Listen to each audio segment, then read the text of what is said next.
আজ যে বিয়েটা হচ্ছে এটা আমার কোনো বন্ধুর বিয়ে না, কোনো বান্ধবীর বিয়েও না। বিয়েটা আমার প্রেমিকার। প্রেমিকা প্রাক্তন হবার আগেই অন্যজনের বউ হয়ে যাচ্ছে। আফসোস, আমি কারো কিছুই হতে পারলাম না। নিম্ন মধ্যবিত্ত পরিবারের ছেলে, এই হচ্ছে আমাদের নিয়তি। আমরা ভালোবাসি, খুব করে ভালোবাসি, কিন্তু দিন শেষে প্রেমিকার পরিবার বড়লোক জামাই খুঁজে নেয়।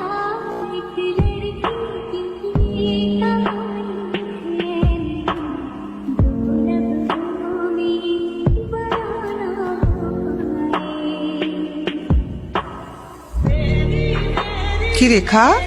হয়তো তোমরা ছোটবেলা থেকে চিন্তা, তাই না? আমি না হয় তোমাদের কথা ভেবে চক্ষু লজ্জায় কিছু বলতে পারিনি। তোমরা ফ্যামিলির সাথে একটু কথা বলতে, অ্যাটলিস্ট একটা ফোন দিতা।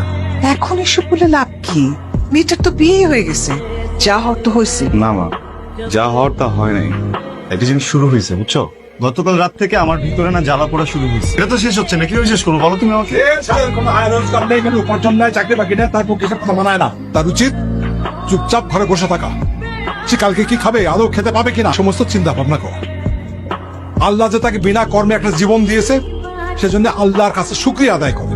শোনো, আসার সময় বাজারটা করে আসো। হ্যাঁ সেই তো, আমি তো একাই আছি বাজার করার জন্য, আর তো কেউ নাই। আমি বাজার করবো, সবাই মিলে শুধু খাবে, চিন্তা করো না, করবো। কি সকাল সকাল কি মুরব্বীর লাগে আবার ঝগড়া করে আসছো? চাচা নিঝুমের বিয়ে হয়ে গেছে।